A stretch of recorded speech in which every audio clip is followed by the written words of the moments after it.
We got a man that you'll hear in a second has done an amazing job with respect to Social Security. He's running it, and he's running it like nobody ever even dreamt possible. And it's the 90th anniversary right now of Social Security. So today we celebrate that 90th anniversary of one of the most significant pieces of legislation ever signed into law, the Social Security Act of 1935, and we're going to make it stronger, bigger and better, really doing a job. In the campaign, I made a secret pledge to our seniors that I would always protect Social Security, and under this administration, we're keeping that promise and strengthening Social Security for generations to come. You keep hearing stories that in 6 years, 7 years, Social Security will be gone, and it will be if the Democrats ever get involved, because they don't know what they're doing. But it's going to be around a long time with us. Very much, you'll be surprised to hear some of the numbers. I'm delighted to be joined by the Commissioner of the Social Security Administration, Frank Bisignano. Oh, in the world of business, in fact, I wrote some of the little things down that he's had an amazing, he was Chief Operating Officer of JP Morgan Chase. He worked for Jamie Dimon. And Jamie Dimon said that he was amazing. So think of that, Chief Operating Officer, J.P. Morgan Chase, had a storied career. Then he went to First Data. For those in the business, you'd know it's the largest payment company anywhere in the world. And worked for Henry Kravis, and it was in big trouble. He took it over as CEO. He made it incredible. They merged with Fiserv, and he became CEO of that, and that became extremely successful. I was in Milwaukee. I guess they have the Milwaukee Arena, and where we had some good success and some good speeches. But he's a really legendary guy, and he wanted to do this. I mean, he just wanted to straighten out Social Security because he loves our country. And what he's done in a few months is amazing. Almost 60 million American seniors rely on Social Security for peace of mind and a life of dignity in retirement. These Americans paid into the system, and they deserve leaders in Washington who are going to protect the benefits they've had and protect Social Security. Under Biden, Social Security went down like nobody's ever seen. It deteriorated. There's never been anything like it. The 4 years of Biden were very, very destructive. It couldn't have gone on much longer. Social Security was going to be destroyed. It was being destroyed. The average call wait time reached an all-time high of more than 42 minutes. Field office wait times were at 32 minutes, which is unheard of, and the disability claims backlog was the longest ever in recorded history. In other words, it was run just like the country was run. It was run really badly. But I'm pleased to report that under our leadership, and Frank in particular, the changes he's made and what he's done is sort of a miracle. Sort of like what happened with the country as a whole. Field office wait times are now down 30% since last year, and it looks like it's going to a total record number. And the record was set in a long time ago when the world was a lot different place. We're gonna beat that record. Call wait times are down 73% while serving twice as many customers per day. The disability claims backlog is down 26%, and seniors now have 24/7 online access to their accounts, which they never had before, whereas under Biden, the website was down 29 hours a week for maintenance purposes. It was essentially not open very much. They were always maintaining it, but they didn't know what the hell they were doing. They had a person running that had no idea what they were doing. Among my very first acts was to order all government employees to return to the office or be removed from the job, which means our Social Security offices are now open for full business hours 5 days a week. So unlike being shut down all the time, we're open at record levels also. We're making it really great for the people that want and demand Social Security, and they paid into the system. They deserve it. Last month, I signed one big, beautiful bill and allowed no tax on Social Security for our great seniors, okay? So how's that? Not bad, right? No tax on Social Security for our seniors. And to protect our benefits, we've already kicked nearly 275,000 illegal aliens off of the Social Security system. These are people, many of them have already left the country, and yet we were sending them checks all the time. And 275,000, and that number is now even larger than that, Frank. It's an unbelievable job. And what that's doing is making the system strong. It's making it strong. Biden never kicked anybody off. Everybody joined. And we're carrying out historic deportations to remove many more illegals committing Social Security fraud. It's the Social Security fraud that was taking place at levels that nobody's ever seen. We cleared 12.4 million names listed in the Social Security database over 120 years of age. Think of that. So we had 12.4 million names where they were over 120 years old. Is that right? That's a hell of a statement. I have a feeling, Dan, that's not really gonna, that really didn't happen, did it? So you have 12.4 million names listed in the Social Security database that were over 120 years of age, meaning you were breaking records, because I've never heard of anybody at 125. There were nearly 135,000 people listed who were over 160 years old, and in some cases getting payments. So somebody's getting those payments, and we're after that. We're also fighting the menace of inflation to make life more affordable for American seniors, and we've ended Biden's inflation nightmare. So we had the worst inflation in the history of our country, and now our inflation is down to a perfect number, a beautiful number, hardly any at all. And yet our country is taking in tens of billions of dollars and trillions of dollars, actually trillions of dollars in tariffs. You know all about it. It's been amazing. They say, why are we taking in so much money?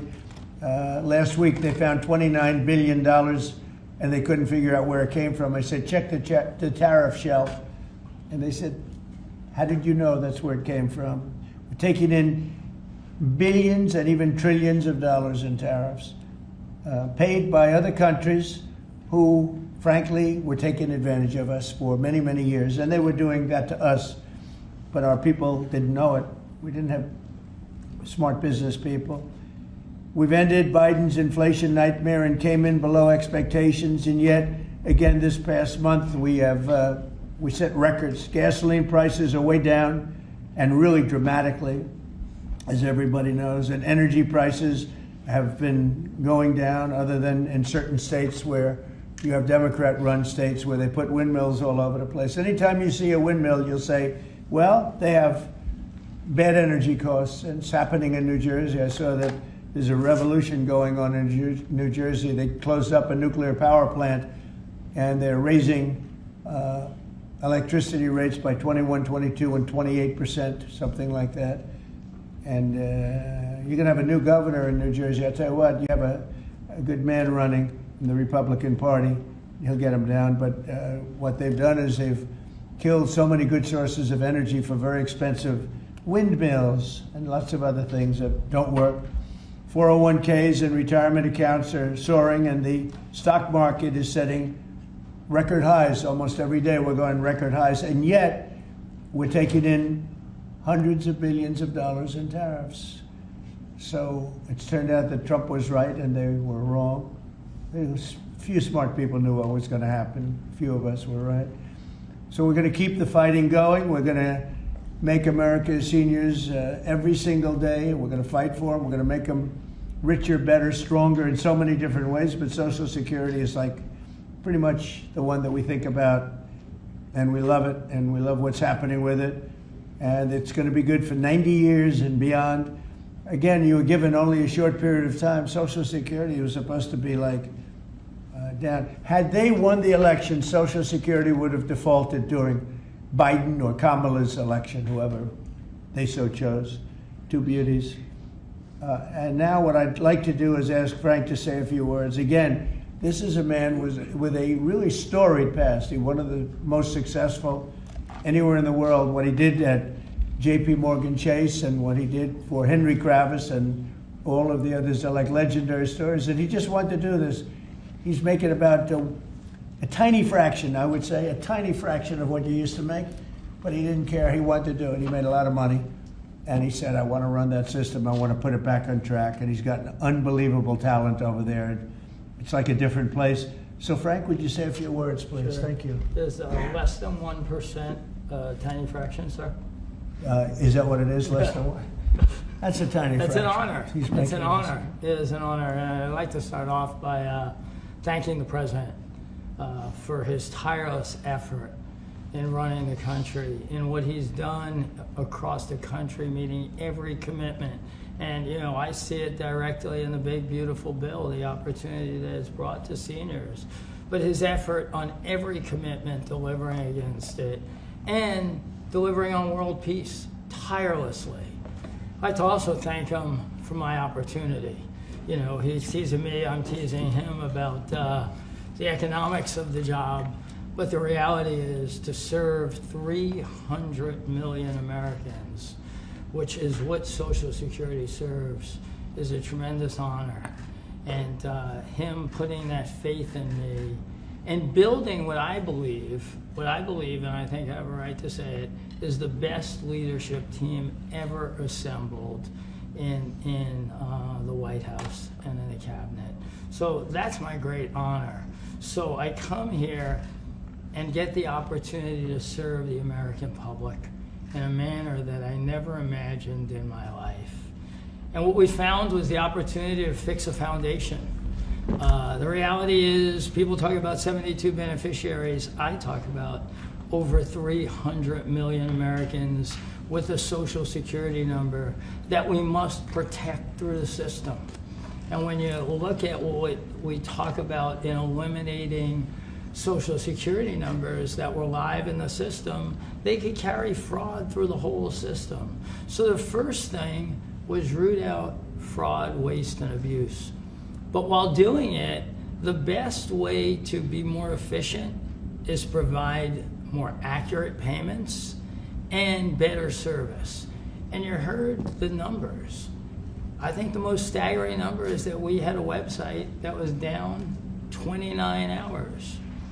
This will be a digital-first agency, and we are building my SSA accounts. That's the digital account. And we have a bold goal of 200 million Americans to have a digital SSA account by the end of next year. It will happen. Just like we had a bold goal of single-digit wait time on the calls when they were at 40 minutes. And we did that. This is my 100th day. We did that within 90 days, right? Get the web up and running, bring technology to our field offices, use digital presence to answer and serve the American public. That's the job. When we do all that, then we'll really know the answer to if we have a hole, right? I was presented in my second week on the job with $18 billion in errors by the Inspector General. It was public. In less than a month, we solved $9 billion of it. So that's the type of swift action we can take, right? You see the things like the big, beautiful bill for the seniors. You see better digital services. You see field office wait times down. If you make an appointment to have a field office visit, it now happens in 6 minutes. Unprecedented. We are serving more people and delivering more than was ever delivered before in a manner with the highest possible quality, and we've just begun. You should expect this to be a great digital-first agency. My commitment to make this happen is as deep as the President's commitment to make the world a great place. And you see the fabulous job happening here across America and what he's doing in the world. You should expect Social Security, just like the President. I thank him for making America great again. It's happening. Social Security will be great again. You have my commitment. Thank you, Mr. President. Thank you very much, Frank. I'm going to sign the new proclamation, please. Sir, this is a proclamation both commemorating the 90th anniversary of the Social Security Act, the signing of the Social Security Act, and also the incredible accomplishments of your administration. fixing and promoting and safeguarding Social Security. And it also obviously mentions the fact that as part of the One Big Beautiful Bill, a vast majority of our senior citizens are no longer paying taxes on their Social Security benefits, as you promised in your campaign and as you delivered for the American people. That's a big factor, isn't it? Huh? Yes, sir. That's great. I think they're very happy about it, too. They're very happy about a lot of things. Good job, Frank. Thank you, sir. And Frank has brought with him some of the most talented people in business, and they were making a lot of money, but they made a lot of money. They had money they didn't have to make anymore, and they just want to do this. They want to have our country become strong and good, and that's what's happening. And we're doing that in a lot of locations, a lot of areas. You deal with some of the people that are commissioners, that are secretaries of state, secretaries of treasury and of commerce, people that were really, really successful people, and they gave all that up to make a very small amount of money. They don't even consider it a fraction. You say 1%, less than 1%. That's pretty good. That's a big pay cut. But Frank is one of the most outstanding of all. His career has been incredible, and you just have to look at what happened at J.P. Morgan Chase and look at what happened with First Data. First Data was the biggest company of its kind in the world, but it was not going to make it. He went in, and it became a tremendous success, and merged into another company, and he became the head of that company. Then he said, let me go save Social Security, because as big as that stuff is, it's small potatoes compared in terms of numbers, right? In terms of numbers, these are big numbers. Government numbers are big numbers. So I want to thank everybody for being here, but I'm really proud of you, Frank. And here's your proclamation, and let's take a look at what that looks like. Signed by the human hand. For a change. That's good, right? Do you have any questions for Frank? How about questions for Frank? Mr. President. For Frank? Mr. President? Yes, on Social Security. Please. First and foremost, this was a major campaign promise that you had. 2023, it was one of the first Agenda 47s that you put out. It was titled, We Must Protect Medicare and Social Security. Why was this important for both of you to get done, and given the fact that it'll impact millions of lives? Well, it was very important to me because I knew how Social Security, I've been hearing about it for years, long before I came to office, that it was really going to die very shortly, and I had to put somebody outstanding in. And I was talking to him on a business sense once, and I said, this guy's amazing. And he said, I'd love to help you with Social Security, because it's sort of what he does. You know, he takes troubled entities and turns them around, and he did some of the biggest messes in the world, and Social Security in a certain way, I guess, you reported it all the time. In 4 or 5 years, it's going to go bust, but not anymore, it's not. And he's got it turned around so well. The proclamation helps. All of the things we've done help. And he's finding such tremendous fraud where we have illegal aliens. We have people that don't even exist on Social Security now. They don't exist. And what it does, it makes it totally secure and powerful for the people that are on it and need it. And we're very proud of the job he's done, one of the best. Kara Castro from Lindell TV. How are you today, sir? Democrats like Bernie Sanders and Elizabeth Warren continue to peddle the lie and the claim that you're trying to cut Social Security, despite your repeated promises to protect it. Why do you think they keep pushing this misinformation and literally terrorizing the elderly in America that sadly keep watching the very misleading mainstream media? I love your question. I should have called you almost first, but I love his questions also, always. But it's such a good question. It's so vicious what they do. Elizabeth Warren said she was an Indian. We call her Pocahontas. She's a liar. She lied her whole career. Based on the fact that she was an Indian, she was able to get into certain colleges, get certain jobs, get into certain universities to work there. She's a liar and a mean person. She's a nut job.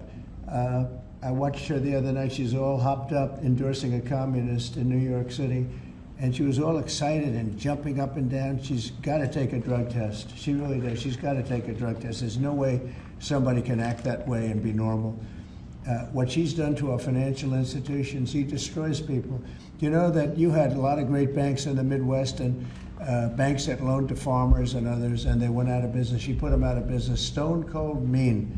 banks that were open 150 years, family banks that supplied the farmers and manufacturers and others, and she put them out of business. She's a mean, horrible human being. Bernie Sanders is Bernie Sanders. I don't mind him so much. He's just a liberal guy, very liberal guy. He's a wacky guy.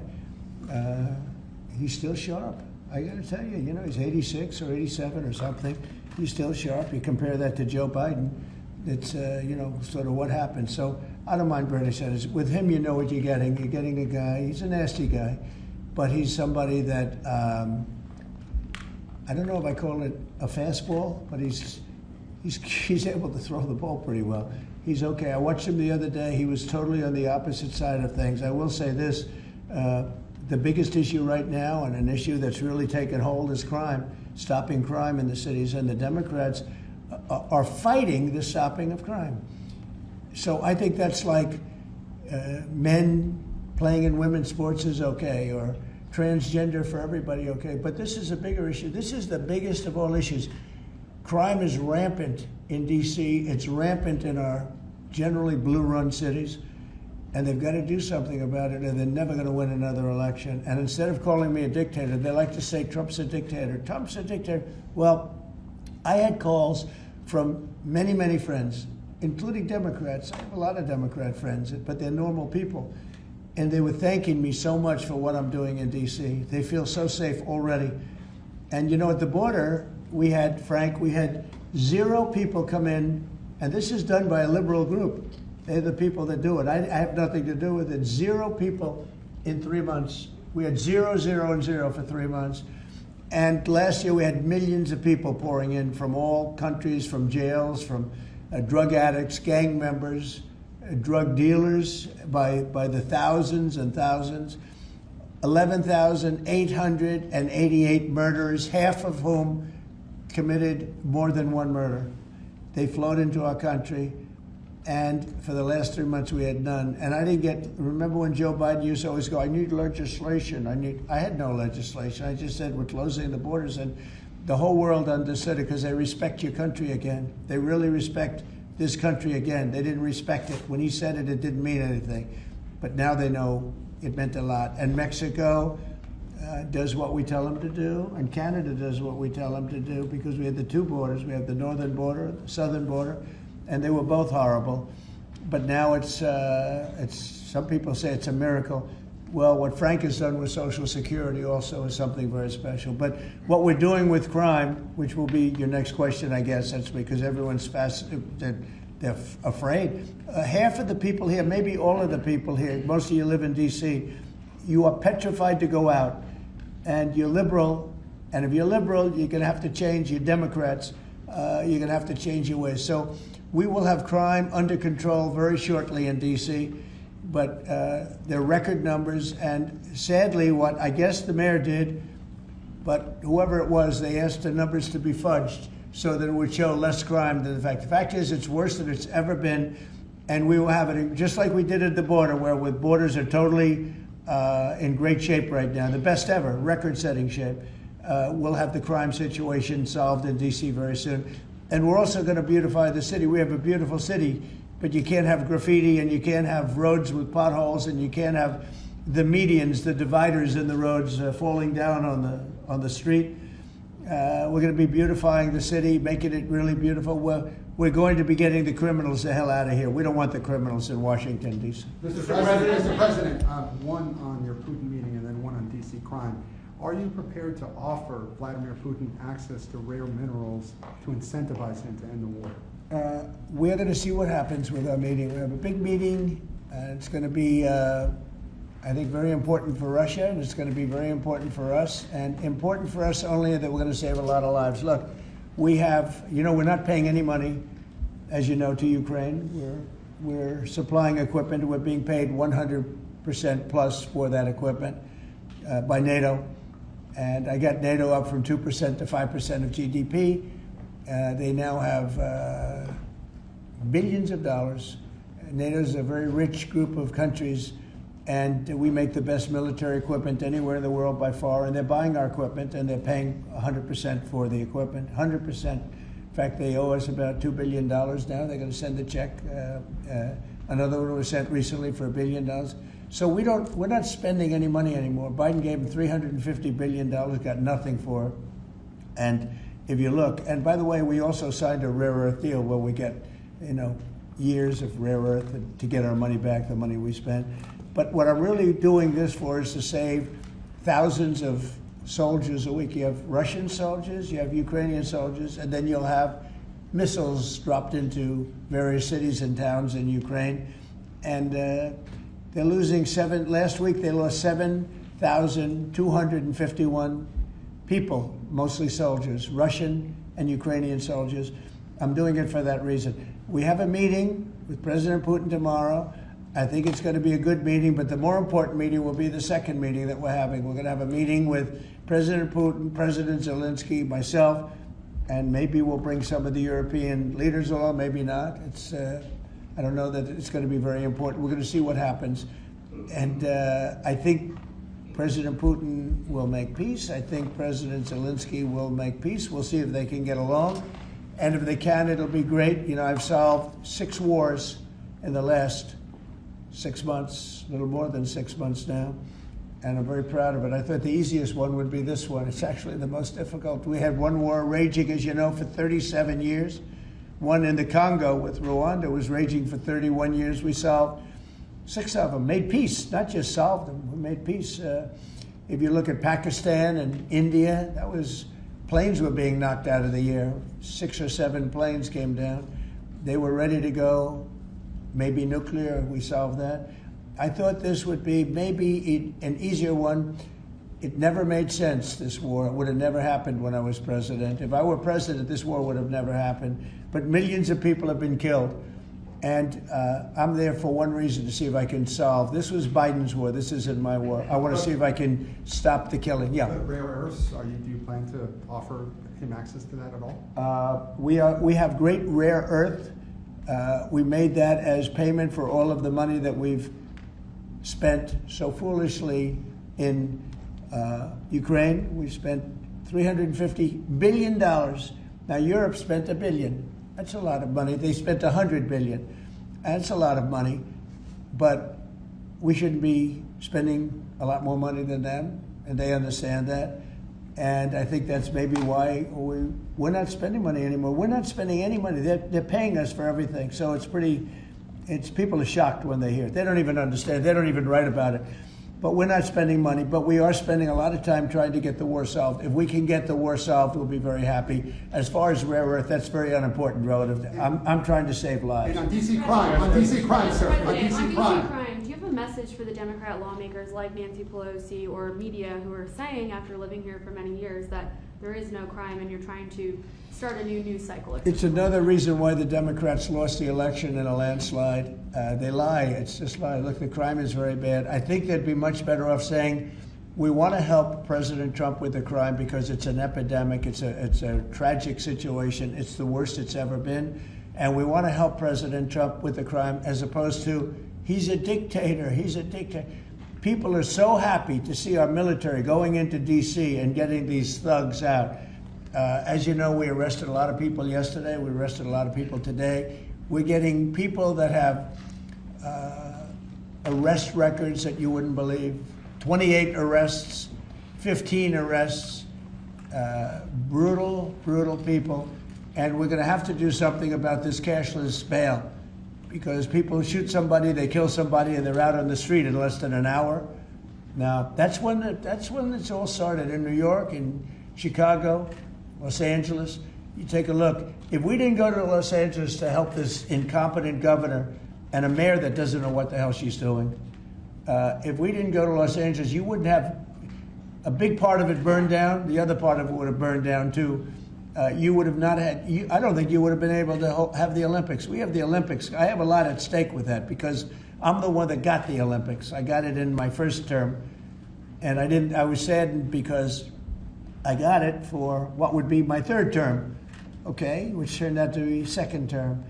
And the Olympics, it's a great honor, but I felt badly because I said I won't be president when the Olympics came. Well, through circumstance, I am president. I want to make sure the Olympics is great, the World Cup is great, and the 250, maybe the most important of all, is the 250-year celebration is great.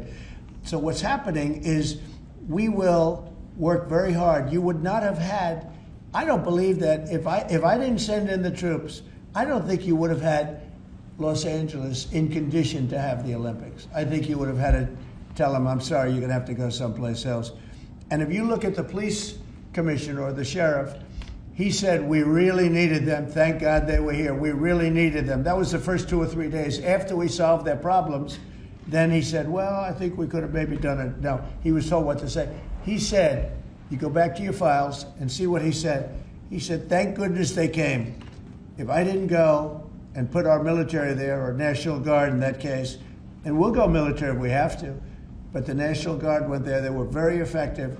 If we didn't do that, I don't think you would have had the Olympics in Los Angeles. The place would have been just like the 25,000 houses that burned down, where, by the way, the governor ought to focus on getting their permits. You know, the federal permits are given. Those are the hard ones, and they were given a long time ago. People can't rebuild the house because they can't get permits from the state and the city, and they ought to focus on that because it's very upsetting. I went there right after the fires. I walked the streets, and I met a lot of great people that want to rebuild their homes. We took care of it from the federal standpoint, but they're not taking care of it from the city standpoint, the mayor and the governor. They're not getting their permits. They can't build their houses. Mr. President, on DC crime. Go ahead, please. Mr. President, thank you. Do you think this summit and the incentives for peace you are putting on the table could end up rewarding Putin for his invasion of Ukraine? And what kind of signal do you think that could potentially send to other aggressors? No, I don't think it's a reward. I think that what we have is a situation that should never have started, should have never started. It didn't start under me, and for 4 years it wasn't even discussed. And I could see it was going to happen after I left. I could see what was happening. Everything that we did was wrong. Everything that was done was wrong. Everybody's to blame. Putin's to blame. They're all to blame. This is a war that would have never happened.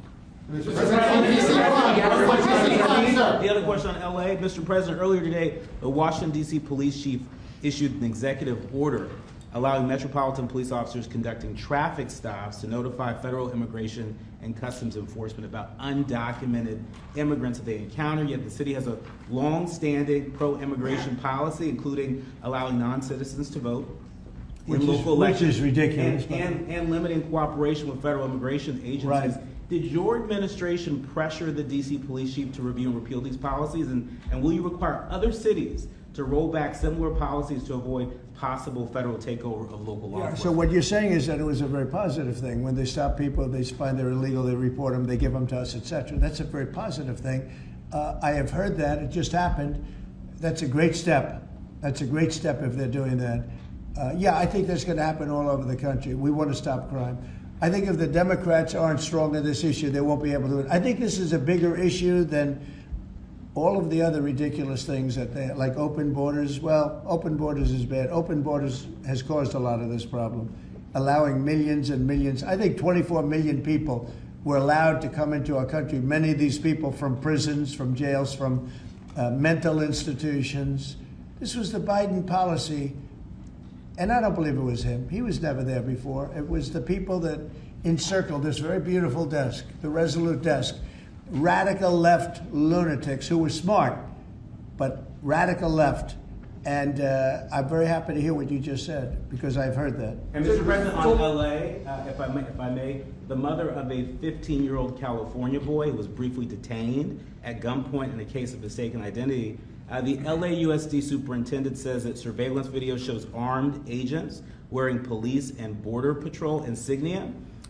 Given the National Guard, the Border Control, ICE agents, they're not trained in local policing. What specific steps are you taking to ensure that young people are not put in harm's way with these types of operations? Yeah, what they are trained in is common sense, and they're very tough people.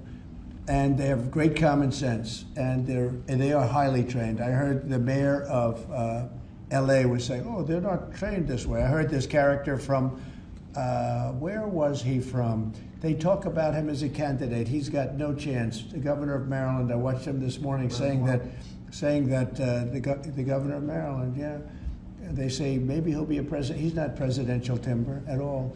But I heard him today talking about how the National Guard Well, the military is not trained in police, but they're trained in common sense, and they're trained in not allowing people to burn down buildings and bomb buildings and shoot people and all of the things. They've done a great job. Again, if we didn't send them, and very importantly, if we didn't send them into Los Angeles, the rest of Los Angeles would have been burned down to the ground.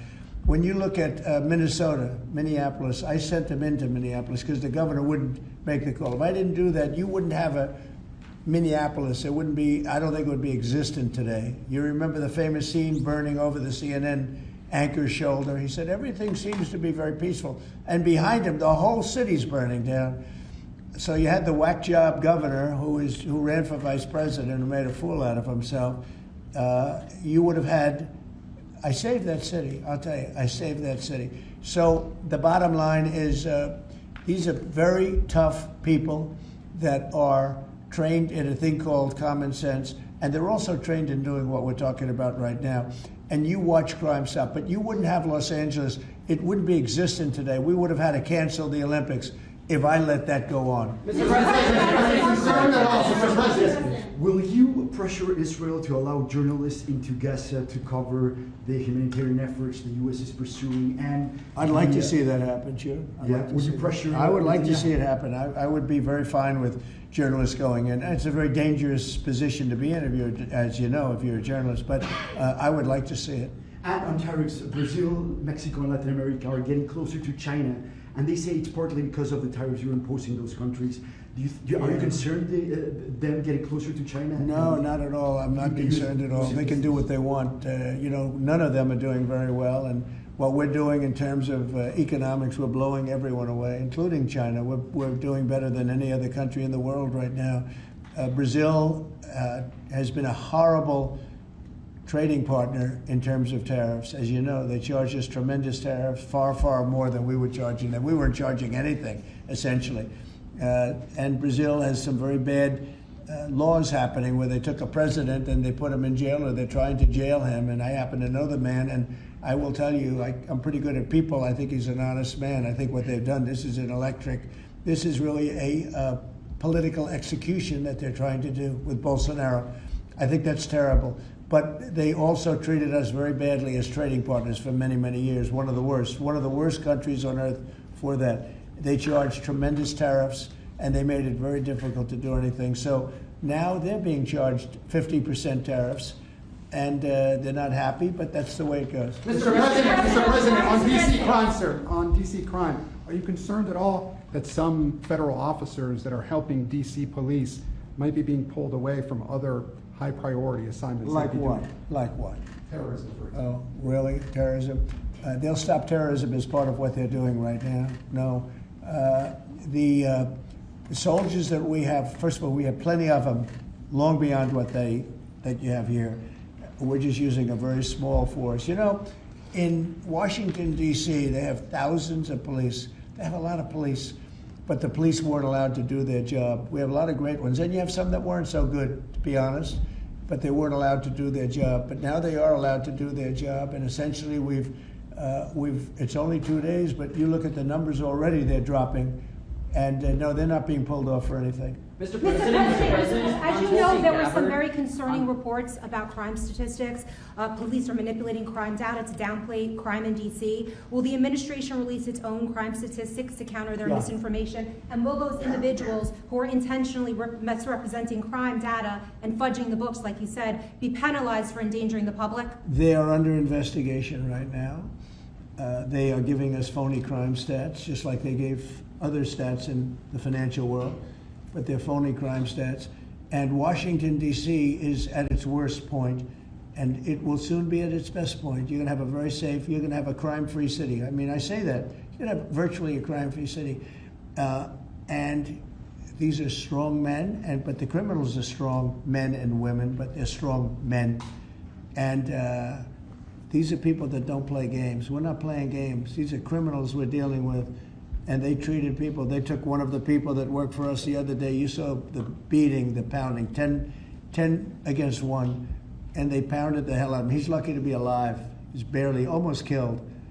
And we're not going to have that happening, please. Tulsi Gabbard declassified more documents last night related to the Russiagate hoax. She's doing a great job, by the way. That was another fake story. I'm very happy with the job she's doing. That's right. They declassified some terrible documents talking about Democrats and what they did. Yeah. Radical left lunatics. It showed that then DNI James Clapper sent out emails to IC officials saying that it would be a team sport to push then the debunked 2017 ICA report, and that it might need them to compromise on their normal modalities. What's your reaction to the latest declassification, and in your view, sir, what does real accountability look like for the players It's involved? incredible what we're finding. Absolute proof of guilt. And we'll see what happens. But Clapper and Comey and that whole group of criminals, they're criminals. And they made it very tough. You know, they did the fake Russia witch hunt that lasted for 2 years. And I got totally exonerated. There was no doubt about it. They should have done it in 1 day, not 2 years. But it was a whole scheme to try and demean Trump so that I couldn't win an election. And that is a criminal group of people. They're sick people, and they're criminals, and they should be taken care of. Mr. President. Does Putin have a strong hand tomorrow? Well, he came to our country, and I heard CNN fake news talking about that was a big win for him. Normally, he would say the opposite, but they said, oh, it's a big win that he came here. Normally, he would say the opposite, you know, he came here. I think that President Putin would like to see a deal. I think if I weren't president, he would take over all of Ukraine. It's a war that should have never happened. If I weren't president, in my opinion, he would much rather take over all of Ukraine. But I am president, and he's not going to mess around with me. Mr. President, on Russia, Mr. President, would you support or agree to reducing NATO troops in Europe, in countries like Poland, in order to get Russia to agree to a peace deal? That hasn't been put before me, and I'll think about that for later, but it has not been put before me. Go ahead. Is anything less than an unconditional and immediate ceasefire a victory for the U.S.? Tomorrow? Yes. Well, tomorrow we'll see. I say, you know, I don't know where that comes from. It's sort of not a good question. I would say that tomorrow all I want to do is set the table for the next meeting, which should happen shortly. I'd like to see it happen very quickly, very shortly after this meeting. I'd like to see it actually happen maybe in Alaska, where we just stay because it's so much easier. But I think that it's going to be very interesting. We're going to find out where everybody stands, and I'll know within the first 2 minutes, 3 minutes, 4 minutes, or 5 minutes, like we tend to find out, whether or not we're going to have a good meeting or a bad meeting. And if it's a bad meeting, it'll end very quickly. And if it's a good meeting, we're going to end up getting peace in the pretty near future, okay? How about one more? Thank you, Mr. President. On the Smithsonian, I know that your administration is seeking to weed out a lot of this left-wing spin that's in the museums, but we're seeing from people like Brian Stelter or other commentators that they're insinuating that you are trying to change history according to your narrative. What's your response to that, and is there anything you'd particularly like to Well, we want the museums to treat our country fairly. We want the museums to talk about the history of our country in a fair manner, not in a woke manner or in a racist manner, which is what many of them, not all of them, but many of them are doing. Our museums have an obligation to represent what happened in our country over the years, good and bad, but what happened over the years in an accurate way. Thank you very much, everybody. Thank you, press. Thank you, press. Thank you. Thanks, guys. Headed out right here. Thank you, press. Thanks, guys. Head out right this way. Right this way. Thanks, guys. Keep coming. You see the video Let's of go, the guys. sandwich thrown at the officer? Thanks, guys. Thanks, guys. Thank you, press. Thank you very